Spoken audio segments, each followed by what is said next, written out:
Okay, so my presentation was about Christopher Marlowe, and I titled it "The Man Who Died for Deaths." Okay, so yeah, let me figure out how to do this. Okay, from the beginning. Okay, so Christopher Marlowe was the guy that many people accredited Shakespeare's plays to. He was equally as talented and as well known as Shakespeare, but a lot of people think that Shakespeare actually took a lot of Marlowe's work and used it under his own name. So there's a lot of conspiracy surrounding Marlowe's death, actually, which is what my entire presentation is about. So I'm going to talk a little bit about that.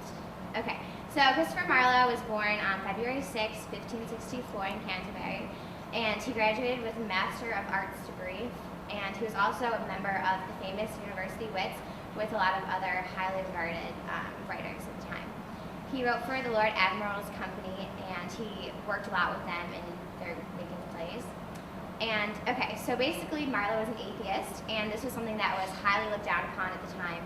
And one of his fellow playwrights, Thomas Kidd, was arrested on charges of being an atheist because they found papers in his room that said that he was an atheist, and basically he blamed it on Marlowe. And so Marlowe was accused of being the cause of spreading atheism at the time, and so Marlowe was arrested and thrown in jail. And this built up a lot of tension between Marlowe and Kidd because Kidd kind of blamed Marlowe for getting him in trouble for being an atheist. And regardless of the events that happened between then and his death, he was killed on May 30th, 1593. Okay, so there's two well-known stories of how he died that I will talk about. There's a lot of different ones that scholars have studied, and there's not really any that have enough proof to be known as the actual cause of his death.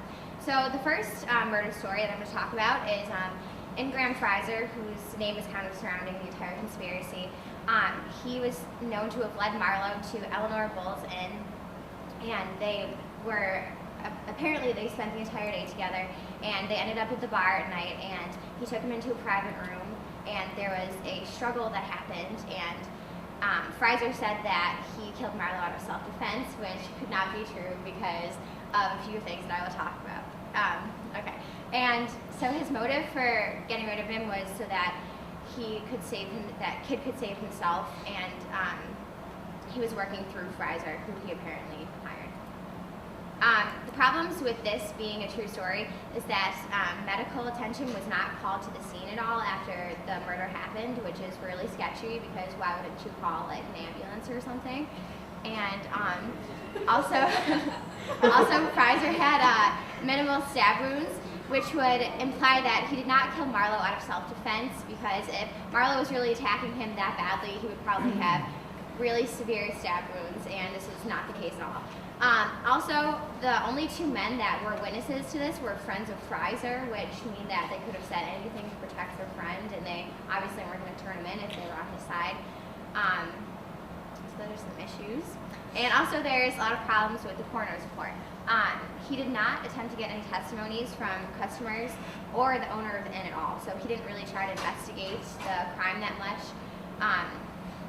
which means that he probably was paid or something to cover it up.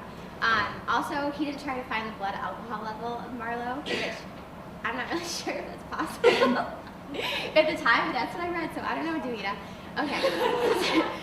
The stab wound was claimed to have been 2 inches deep and 1 inch wide above the right eye, which would have hit the frontal lobe and would have not affected any vital areas. So to say that he died instantly could not have been true based on where the stab wounds were, looking into further scientific detail. Okay, so the second story that is well known is that he was killed in a tavern brawl, so it was nothing more than a disagreement over who was going to pay the bill. This mishap is referred to as the reckoning in the coroner's report, which is an important term to come later in my presentation. And Shakespeare alludes to the reckoning a lot in his writing. Okay, so Shakespeare basically wrote a lot about Marlowe's death in his plays, like secretly, and had like small kind of allusions to his death. And this kind of shows another connection between Shakespeare and Marlowe. which can be unveiled through certain passages, which I will read to you. So this is from As You Like It. When a man's first cannot be understood, nor a man's good wit second with the forward child, understand it strikes a man more dead than a great reckoning in a little room. And this is what it's known. A lot of books that are written about this is called Reckoning in a Little Room because it happened in a small room in a bar, and it was known as the Reckoning.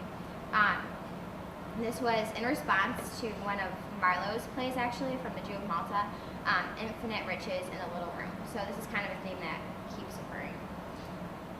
Another example is, a heavy reckoning for you, sir, but the comfort is you shall not be called no more payments. Fear no more tavern bills, which are often the sadness of parting as the procuring of mirth. So that's just another example of a Shakespeare passage. This one is from Henry IV. What is in that word honor? What is that honor? Air, a trim reckoning. Who hath it? He that died o Wednesday. Marlowe died on Wednesday. Doth he feel it? No. Doth he hear it? No.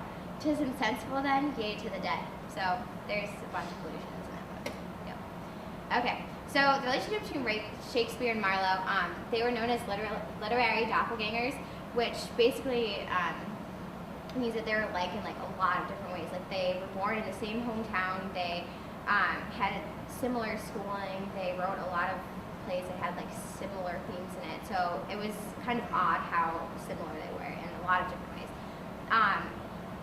And Shakespeare kind of felt a literary debt to Marlowe, especially after his death, and he referred to him often in his plays, and I'm about to wrap it up.